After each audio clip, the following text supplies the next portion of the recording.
Karthik Deepa serial June 21 நாளைக்கான எபிசோடுக்கான ஒரு promo தாங்க இந்த வீடியோவில் நம்ம இன்றைக்கி பார்க்க போகிறோம்.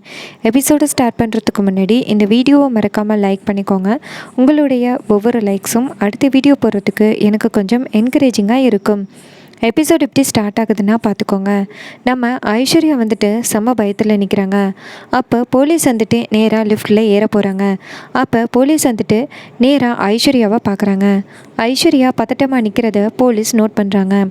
அப்போ போலீஸ் பக்கத்தில் இருக்கிறவங்க கிட்ட சொல்கிறாங்க, இங்கே பாரு, அந்த பொண்ணு மேலே எனக்கு கொஞ்சம் சந்தேகமாக இருக்குது. நீங்கள் என்ன பண்ணுறீங்கன்னா இந்த பொண்ணை விசாரிக்கிறதுக்கு ஃபாலோ பண்ணுறதுக்கு ஒரு ஆளை மஃப்டியில் நிற்க வைங்க அப்படின்னு. இதை கேட்டுட்டு அந்த பெண் போலீஸும் சரி சார் நாங்கள் பார்த்துக்குறோம் அப்படின்னு சொல்கிறாங்க. போலீஸ் அந்த இடத்துலேருந்து கிளம்புறாங்க. ஐஸ்வர்யா வந்துட்டு நேராக வெளியில் வந்துட்டு நேராக அந்த ரியாவுக்கு கால் பண்ணுறாங்க. அப்போ ரியா ஃபோன் அட்டன் பண்ணி, என்னடி உன்னை கொஞ்ச நேரத்தில் பணத்தை தானே எடுத்துகிட்டு வர சொன்னேன், எங்கே போன அப்படின்னு கேட்க, அப்போ ஐஸ்வர்யா சொல்கிறாங்க, ஏய் நீ என்ன பெரிய முட்டாளா, இங்கே பாரு, நான் ஃபோனை கட் பண்ணேன்னா கண்டிப்பாக ஒரு சுச்சுவேஷனால் தான் ஃபோனை கட் பண்ணியிருப்பேன்னு உனக்கு அறிவில்லையா அப்படின்னு. அப்போ ரியா கேட்குறாங்க, இப்போ எதுக்குடி என்னை பேசுகிற அப்படின்னு. அதுக்கு ஐஸ்வர்யா சொல்கிறாங்க, இங்கே பாரு, நான் மட்டும் ஃபோனை அட்டன் பண்ணியிருந்தேன்னா என்ன நடந்திருக்கும் தெரியுமா, என் பக்கத்துலேயே போலீஸ் நின்னாங்க, எல்லாருக்கும் என் மேலே சந்தேகம் மட்டும் வந்துட்டு ஒரு கட்டத்தில் நானே நீங்கள் ஒன்றா தான் சுற்றுவோம், அதனால் கண்டிப்பாக நீ பண்ண தப்புக்கு எல்லாத்துக்கும் நான் உடந்தையாக இருப்பேன்னு என்னைய போலீஸ் அரெஸ்ட் பண்ணியிருப்பாங்க, நல்ல வேளை நான் வேறு ரியான்னு சொல்லி தப்பிச்சிட்டேன் அப்படின்னு. அதுக்கு ரியா சொல்கிறாங்க, அந்த போலீஸ் சொன்னதும் உண்மை தானே, நீ எனக்கு உடந்தையாக தானே இருந்த, சரி நான் கேட்ட காசு எங்கே, உன்னுடைய பிரச்சனையை நீயே வச்சுக்க அப்படின்னு. அதுக்கு ஐஸ்வர்யா சொல்கிறாங்க, இங்கே பாரு, இப்போ உடனே என்னால் கண்டிப்பாக உன்னை பார்க்க வர முடியாது, கொஞ்ச நாள் எங்கேயாவது போய் ஒளிஞ்சிக்க, என்னால் முடிஞ்ச அளவுக்கு காசை உன்கிட்ட சேர்க்க பார்க்குறேன் அப்படின்னு. அதுக்கு ரியா சொல்கிறாங்க, இங்கே பாரு, இங்கே இருக்கிற வரைக்குமே எனக்கு பிரச்சனை தான், அதனால் நான் இந்த ஊரை விட்டு எங்கேயாவது போய் ஆகணும், எனக்கு இப்போவே காசு போட்டு விடு அப்படின்னு. அதுக்கு ஐஸ்வர்யா சொல்கிறாங்க, நான் எங்கே வந்து உனக்கு காசு போட்டு விட முடியும் அப்படின்னு. அதுக்கு ரியா சொல்கிறாங்க, நான் சொன்ன இடத்துக்கு வா அப்படின்னு. ஐஸ்வர்யாவும் சரி அப்படின்னு சொல்லிட்டு இவ சொன்னதை கேட்க மாட்டா போல அப்படின்ட்டு நேராக வீட்டுக்கு போகிறாங்க. அப்போ அருண் கேட்குறாரு, இப்போ நீ எங்கே போகிற அப்படின்னு. அதுக்கு ஐஸ்வர்யா சொல்கிறாங்க, என்னங்க காலையிலேருந்து நான் நின்றுக்கிட்டே இருக்கேனே, எனக்கு கொஞ்சம் உடம்பு முடியாத மாதிரி இருக்குது, நான் வீட்டுக்கு போயிட்டு வந்துடுறேன் அப்படின்னு. அப்போ அருண் சொல்கிறாரு, நீ எங்கேயும் போக வேணாம், இங்கே இரு அப்படின்னு சொல்ல ஐஸ்வர்யாவும் சரி ஆனந்த் நான் எங்கேயும் போகலை அப்படின்னு சொல்லிட்டு நிற்கிறாங்க. அப்போ ரியான் தனிடங்கிட்ட வெயிட் பண்ணிக்கிட்டு இருக்காங்க. இன்னொரு பக்கம் போலீஸ் வந்துட்டு இன்னொரு போலீஸ்கிட்ட, இங்கே பாரு, அந்த ரியான்னு ஒரு பொண்ணு என்ன சொன்னால், ஏதோ இந்த ஹாஸ்பிட்டலுக்கு பக்கத்தில் தண்ணி டேங்குக்கிட்ட நிற்கிறேன்னு தானே சொன்னான், ஸோ அதை வச்சு நம்ம ஈஸியாக அந்த ரியா உண்மையாக என்ன அப்படிங்கிறத கண்டுபிடிச்சிடலாம், அதனால் அந்த தண்ணி டேங்கு பக்கத்தில் இந்த ஃபோட்டோவில் இருக்கிற பொண்ணு நிற்கிதான்னு பார்த்துட்டு வா அப்படின்னு சொல்ல அந்த போலீஸும் சரி அப்படின்னு சொல்லிட்டு நேராக அந்த தண்ணி டேங்குக்கிட்ட போகிறாங்க. அங்கே போய் பார்த்தா கரெக்டாக அந்த ரியா நிற்கிறாங்க. ரியாவை பார்த்ததோட அந்த பொண்ணு அதிர்ச்சியாகி, இந்த பொண்ணு தானே அது அப்படின்னு சொல்லிட்டு நேராக அந்த ரியா கிட்டே போயிட்டு, ஏய் நீ தானடி அபிராமியை ஷூட் பண்ணது அப்படின்னு சொல்ல ரியா செம்ம அதிர்ச்சி ஆகுறாங்க. ரியா பயந்து அந்த இடத்துலேருந்து ஓடுறாங்க. அப்போ அந்த போலீஸ் வந்துட்டு நேராக ரியாவை துரத்துறாங்க. ரியாவை பிடிச்சிடுறாங்க. இன்னொரு பக்கம் ரியா சொல்கிறாங்க, இப்போ எதுக்கு நீங்கள் என்னை பிடிக்கிறீங்க அப்படின்னு. அதுக்கு போலீஸ் சொல்கிறாங்க, அபிராமியை சுட்டுட்டு எதுவுமே தெரியாத மாதிரி பதுங்கியிருக்க அப்படின்னு. அதுக்கு ரியா கேட்குறாங்க, நான் தான் அபிராமியை சுட்டேன் அப்படிங்கிறதுக்கு உங்ககிட்ட ஏதாவது ஆதாரம் இருக்கா, எந்த ஆதாரமுமே இல்லாமல் பேசுகிறீங்களே அப்படின்னு. அதுக்கு ரியா சொல்கிறாங்க, ரியா சொன்னதை கேட்டுட்டு போலீஸ் சொல்கிறாங்க, இங்கே பாரு, நீ புத்திசாலித்தனமாக பேசுகிற மாதிரி பேசாத, நீ சுட்டத்துக்கான ஆதாரம் இங்கே எல்லாருக்கிட்டையுமே இருக்குது அப்படின்னு சொல்ல ரியா செமையாக பயப்படுறாங்க. அப்போ ரியாவை அரெஸ்ட் பண்ணி போலீஸ் கூட்டிகிட்டு போகிறாங்க. இன்னொரு பக்கம் போலீஸ் வந்துட்டு நேராக கார்த்திக்கு கால் பண்ணுறாங்க. அப்போ கார்த்திக் கேட்குறாரு, சொல்லுங்கள் சார் அப்படின்னு. அப்போ போலீஸ் சொல்கிறாங்க, இங்கே பாருங்கள் சார், நீங்கள் சொன்ன மாதிரியே அந்த மேடத்தை ஷூட் பண்ண அந்த ரியாவை கண்டுபிடிச்சிட்டோம், அவளை நாங்கள் நேராக ஸ்டேஷனுக்கு தான் கூட்டிகிட்டு போகிறோம், நீங்கள் வந்துட்டு இந்த பொண்ணு தான் நான் நேரில் பார்த்து இந்த பொண்ணு மேலே கேஸ் மட்டும் கொடுத்துட்டா போதும், இந்த பொண்ணை வெளியில் வர முடியாதபடி நாங்கள் பார்த்துக்குறோம் அப்படின்னு. இதை கேட்டுட்டு கார்த்தியும் சரி சார் அப்படின்னு சொல்லிட்டு ஃபோனை கட் பண்ணிவிட்டு நேராக ஆனந்த்கிட்ட, ஆனந்த் அந்த ரியாவை போலீஸ் அரெஸ்ட் பண்ணிட்டாங்களாம் அப்படின்னு.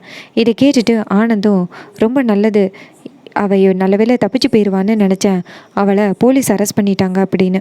அதுக்கு கார்த்தி சொல்கிறாரு, ஆமாம் அவளை விடக்கூடாது அப்படின்னு சொல்லிட்டு நான் போயிட்டு அவள் மேலே கம்ப்ளைண்ட் கொடுத்துட்டு வரேன் அப்படின்னு சொல்லிட்டு கார்த்தி நேராக ஸ்டேஷனுக்கு போகிறாரு.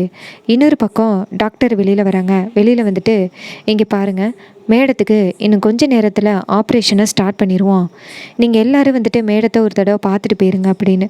இதை கேட்டுட்டு நம்ம தீபா, மீனாட்சி எல்லாருமே ஷாக் ஆகுறாங்க.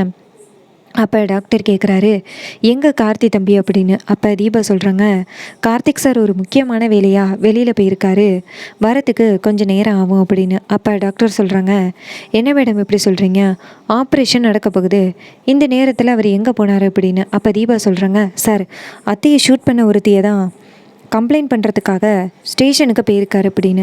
இது கேட்டுட்டு டாக்டரும், சரி இப்போ வந்துட்டு மேடத்தை பார்த்துட்டு போங்க அப்படின்னு சொல்ல எல்லாருமே போயிட்டு அபிராமியை பார்க்குறாங்க. இன்னொரு பக்கம் நம்ம கார்த்தி நேராக ஸ்டேஷனுக்கு போகிறாரு. அங்கே போய் பார்த்தா ரியாவை செல்லுக்குள்ளே வச்சுருக்காங்க. இதை பார்த்துட்டு ரியா சொல்கிறாங்க, கார்த்தி உன்னை நான் சும்மா விட மாட்டேன் அப்படின்னு.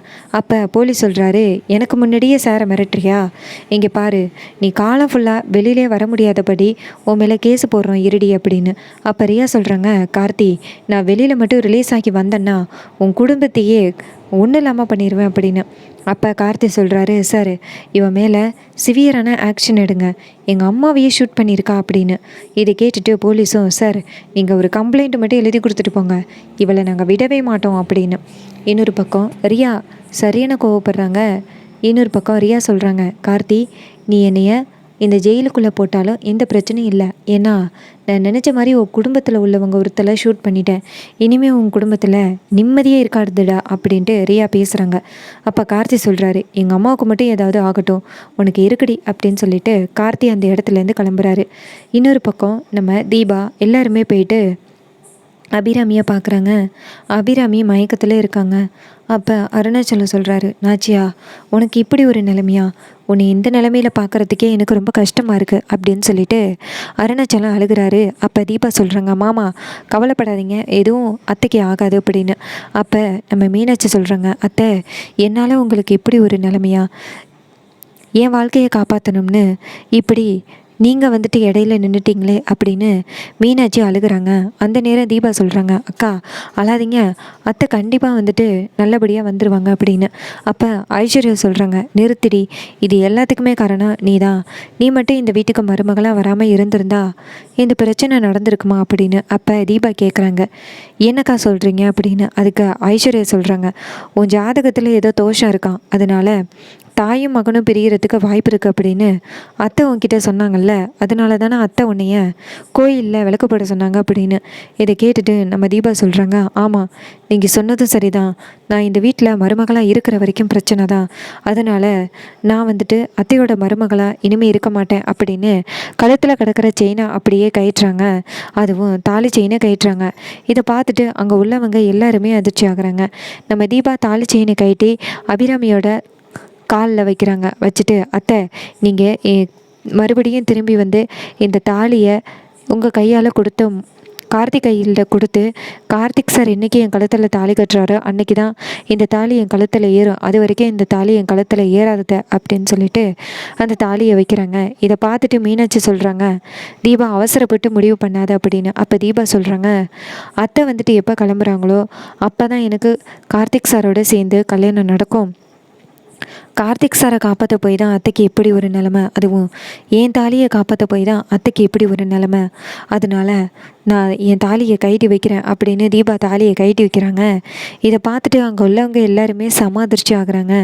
இன்னொரு பக்கம் ரம்யா அவங்க மனசில் சந்தோஷப்படுறாங்க, நம்ம நினைக்காமையே நமக்கு ஒரு நல்ல விஷயம் நடக்குது, எப்படா இந்த தீபாவை கார்த்திகிட்டேருந்து பிரிக்கிறதுன்னு நினச்சோம், அதே மாதிரி அந்த தீபா தாலியை கைட்டி வச்சுட்டா அப்படின்னு ரம்யா சந்தோஷப்படுறாங்க.